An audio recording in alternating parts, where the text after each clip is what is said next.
afternoon to you. Good afternoon to you. Thank you. Or should I say buongiorno? Ciao. Ciao.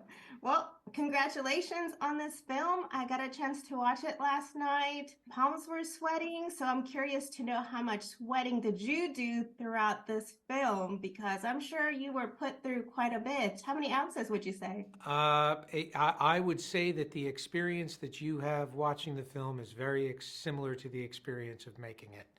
It is.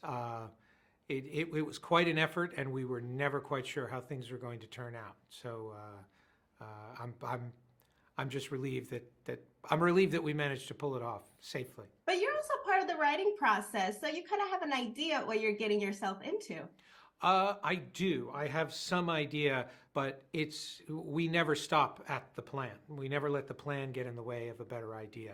So no matter how carefully we may have constructed it, we're always finding ways to build upon what we're doing. And you actually never really know how the day is going to end versus how the day starts. And now let's talk about the biggest stunt in cinema history. How did it challenge you? Because you're directing it, you're doing the camera work, how do you get the right shot, how to make sure everyone's safe?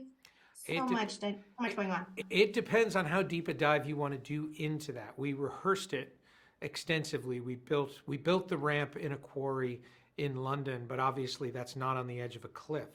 And we were able to work out all of our cameras. We were able to work out the whole methodology of how we were going to shoot it. But once you get to the real environment, everything changes. And everything we thought we knew we were going to do turned out to be not what we expected. And so as much as the stunt had been very carefully rehearsed and the camera angles had all been worked out, we still had a fair amount of experimentation and discovery on the day. And we ended up shooting it in a way we never expected. And Tom really couldn't predict what was going to happen when he went off the ramp in that environment, whether he got tangled up in the bike, whether the parachute opened, whether he could get away from the bike, if there was a crosswind.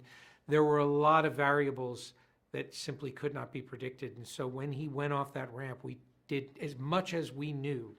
We couldn't be sure what was going to happen. And you see that in the behind the scenes.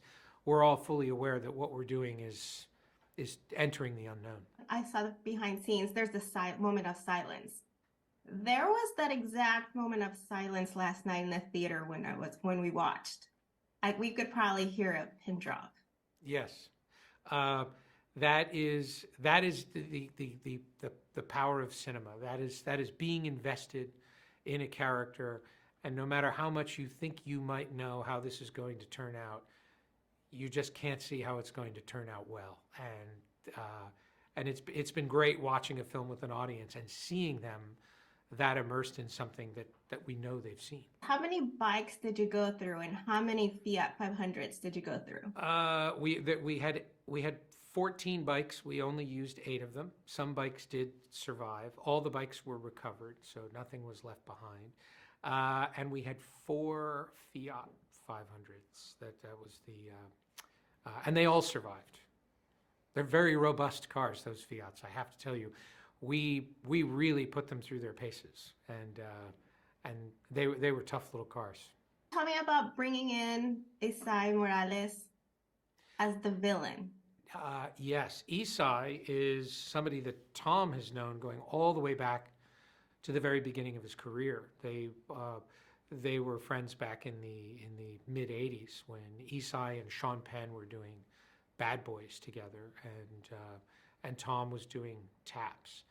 And he's somebody we've talked about a lot over the years. And then when I saw him in Ozark, I thought he was a really extremely effective and powerful antagonist in the story.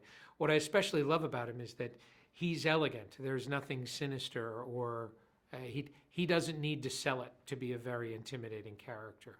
And he just glides through this movie. He's an extremely light touch, and it's been phenomenal working with him. He's a very, very talented actor. Before you signed on to direct Mission Impossible films, which one would you say was your favorite? My opinion is irrelevant. They are all really, really brilliant films, each in their own way.